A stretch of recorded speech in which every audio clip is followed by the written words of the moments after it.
ভারত বাংলাদেশ সীমান্তে অনন্য সুন্দর এক গ্রাম রয়েছে। গ্রামীণ সৌন্দর্য রয়েছে, কাঁটাতারের বেড়া, যেখানে নদী এক পারে ভারত, অন্য পারে বাংলাদেশ, আর অপূর্ব সুন্দর প্রাকৃতিক সৌন্দর্যে ভরা গ্রাম বিজয়পুর।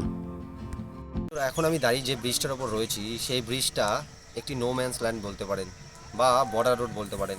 আর এর বাঁ পাশে রয়েছে বাংলাদেশ, আর ডান পাশে রয়েছে ভারতবর্ষ।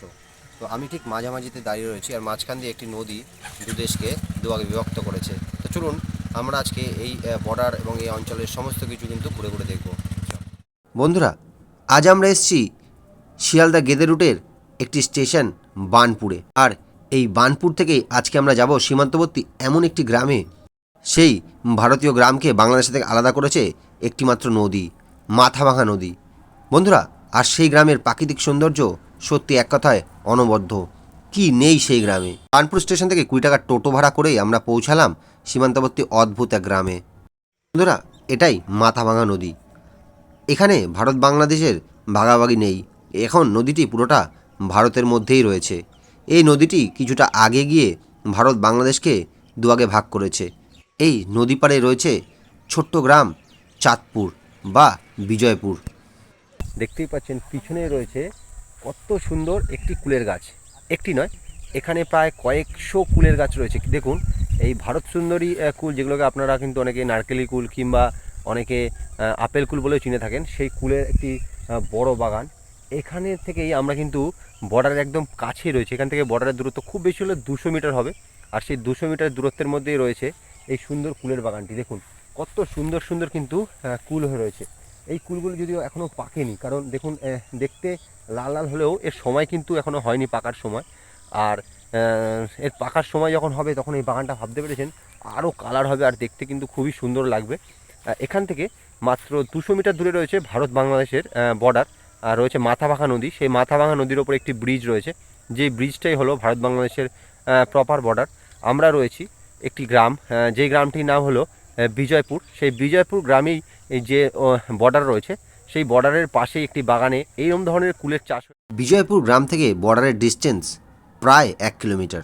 আর এই পথ যে কি, সেটা আপনারা না দেখলে বুঝবেন না। ডান দিক এবং বাদিক যেদিকেই চোখ যাবে হলুদ শস্য ক্ষেত, তার মাঝখান দিয়ে বুক চিরে গেছে বর্ডার রোড। এই বর্ডার রোডে যত দূর তাকাবেন ততই সুন্দর। এখান থেকে 300 মিটার দূরে রয়েছে ভারত বাংলাদেশের কাঁটাতারের বেড়া। আর তার পাশ দিয়েই চলেছি আমরা ভারত বাংলাদেশের মাথাভাঙা নদীর ব্রিজে। দেখতেই পাচ্ছেন দুটো ছোট্ট ছোট্ট নারকেল গাছ, আর সেই নারকেল গাছেই ধরে রয়েছে ডাব। আপনি চাইলে হাতে করেও সেই ডাব পাততে পারবেন। এখানে ছোট ছোট খেজুর গাছে হাঁড়ি পাতা হচ্ছে খেজুরের গুড়ের জন্য। কলা ঝুলে রয়েছে একদম রাস্তার পাশে, নেবার লোক নেই। এই অপূর্ব সুন্দর দৃশ্য দেখতে দেখতেই আমরা পৌঁছে যাব বর্ডারে। আমরা সকলেই জানি গেদে, মাছদিয়া, বানপুর খেজুরের গুড়ের জন্য বিখ্যাত। প্রতিদিন দুপুরবেলায় হাঁড়ি বেঁধে দেয় এই গুড় চাষিরা, আর সারা রাত ধরে সেই হাঁড়ি রসে পূর্ণ হয়ে ওঠে। সকাল হলেই সেই হাঁড়ি নামিয়ে নিয়ে যায়। দেখুন, এটি ছোট্ট গাছে হয়ে রয়েছে খেজুরের রস। বন্ধুরা, আমরা কিন্তু একদম ভারত বাংলাদেশের বর্ডারের সামনাসামনি চলে এসেছি। ওই যে দেখতে পাচ্ছেন বাঁশ গাছটা, তার পেছনেই দেখতে পাচ্ছেন তার কাটার বেড়া জাল দেওয়া রয়েছে, সেটাই কিন্তু ভারত বাংলাদেশের বর্ডার। ওই সামনে গেলে হয়তো আমাদের ভিডিও করতে দেওয়া হবে না, সে কারণে আমি দূর থেকে আপনাদের দেখিয়ে দিচ্ছি। দেখুন, ওই দূরেই রয়েছে ভারত বাংলাদেশের বর্ডার। ওখানে একটি ব্রিজ রয়েছে, আর ব্রিজের তলা দিয়ে যে নদীটি গেছে সেটি হচ্ছে মাথাভাঙা নদী। সেই মাথাভাঙা নদীর ওপারে হচ্ছে বাংলাদেশ, আর এপারে হচ্ছে ভারত, আর মাঝখানে রয়েছে তার কাটার বেড়া। সেই ব্রিজটায় বিএসএফ প্রহরী রয়েছে, তারা কিন্তু সবসময় বর্ডার পাহারা দিচ্ছে। আর আমাদের ওখানে যেতে মানে ভিডিও করতে বারণ করা হবে, সে কারণেই আমরা অনেক দূর থেকে কিন্তু এই ভিডিওটা করে আপনাদের দেখাচ্ছি। দেখুন, অনেক দূরে আপনারা দেখতে পাচ্ছেন তার কাটার বেড়া রয়েছে, সেটাই কিন্তু ভারত বাংলাদেশের বর্ডার। চলুন আমি আপনাদের সামনে নিয়ে যাব, যদি এখানে ভিডিও করার পারমিশন দেয় অবশ্যই ভিডিও করে আপনাদের দেখাবো। চলুন আমার সাথে, সেই বর্ডারে আমরা এখন যাব। ব্রিজটা রয়েছে এখানে নদী, মাথাভাঙা নদীর ওপর। চলুন আমার সাথে। দেখতেই পাচ্ছেন ওই যে দূরে তার কাটা, ওটাই কিন্তু ভারত বাংলাদেশের বর্ডার।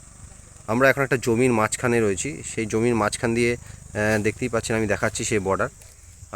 ওখান থেকে কিন্তু একটা ব্রিজ রয়েছে, যে ব্রিজ দিয়েই মাথাভাঙা নদী পার করে ওপারে বাংলাদেশ যেতে হয়। দেখুন, এই সেই বর্ডার। দেখুন বন্ধুরা, একদম বর্ডারের কাছাকাছি আমরা রয়েছি। তো এখান থেকে দূর থেকে জুম করে আমি আপনাদের বর্ডারটা একবার দেখিয়ে দিই। এই দেখুন, কাঁটাতারের যে বেড়া রয়েছে তার ওপারে রয়েছে বাংলাদেশ। তো আমরা একদম বর্ডারের পাশেই রয়েছি।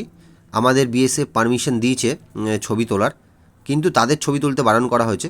আর এই যে রাস্তাটা চলে গেছে গ্রামের দিকে, আর এই সোজাসুজি রাস্তাগুলো দিয়েও আপনি গ্রামে পৌঁছতে পারবেন। এখানে কিন্তু বিএসএফের কড়া নজরদারি রয়েছে, কেউ চাইলেও এই বর্ডার কিন্তু পার করতে পারবে না। আর এই যে ব্রিজটা দেখছেন, এটা মাথাভাঙা নদীর ওপর একটি ব্রিজ, আর এই ব্রিজটা ভারতেরই তৈরি, আর এই ব্রিজটা ভারতের মধ্যেই রয়েছে। এখান থেকে ডান দিকে প্রায় 400 মিটার থেকে 500 মিটার দূরে রয়েছে বাংলাদেশ, আর এটা পুরোটাই ভারত। তো এখান থেকে দাঁড়িয়ে ছবি তোলা যায়। দেখতে পাচ্ছেন এগুলো সব ভারতেরই জমি। আর নদীর ওপরে বেশ কিছু লোক আছে যারা মাছ ধরছে, কুয়াশাতে দেখা যাচ্ছে না। আমি অনেক দূর থেকে জুম করে দেখেছি, ওটা হচ্ছে বাংলাদেশের পার্ট, আর ওখানে মানুষজন রয়েছে। ভারত থেকে ডিস্টেন্স প্রায় 6 থেকে 700 মিটার। আর এই সমস্ত জমিগুলো যে দেখছেন, এগুলো সব নো ম্যানস ল্যান্ডের জমি। এখান থেকে বাংলাদেশ বেশ খানিকটা দূরে, আর এই পুরো জমিটাই কিন্তু নো ম্যানস ল্যান্ড। এখানে গ্রামের লোকরা যেতে পারে, যাদের এখানে জমি রয়েছে তারা দলিল এবং আধার কার্ড জমা রেখে এখানে যেতে পারেন। আপনি কিন্তু এখানে প্রবেশ করতে পারবো না। বন্ধুরা, এবার আমাদের বাড়ি ফেরার পালা। আপনারা যারা বর্ডারে ঘুরতে আসবেন তাদের অবশ্যই কিছু সতর্কীকরণ মাথায় রেখেই ঘুরতে হবে। বর্ডারে গিয়ে ফট করে ছবি তুলতে যাবেন না, বিএসএফকে জিজ্ঞেস করে তারপরে তুলবেন, কারণ বিভিন্ন সময় কেন্দ্র থেকে বিভিন্ন রকম নির্দেশিকা আসে, তার উপর নির্ভর করে তাদের পারমিশনের ব্যাপারটা। এছাড়াও কিন্তু আমরা অনেক ছবি তুলেছি বর্ডারের, যেগুলো দেশের সুরক্ষা কারণে আমরা প্রকাশিত করিনি আমাদের ভিডিওতে। এই ভিডিওটা আপনার কেমন লাগলো সেটা অবশ্যই কমেন্ট করে জানাবেন। ভালো লাগলে লাইক, শেয়ার এবং সাবস্ক্রাইব করবেন। দেখা হচ্ছে পরবর্তী ভিডিওতে। ততদিন ভালো থাকবেন, সুস্থ থাকবেন।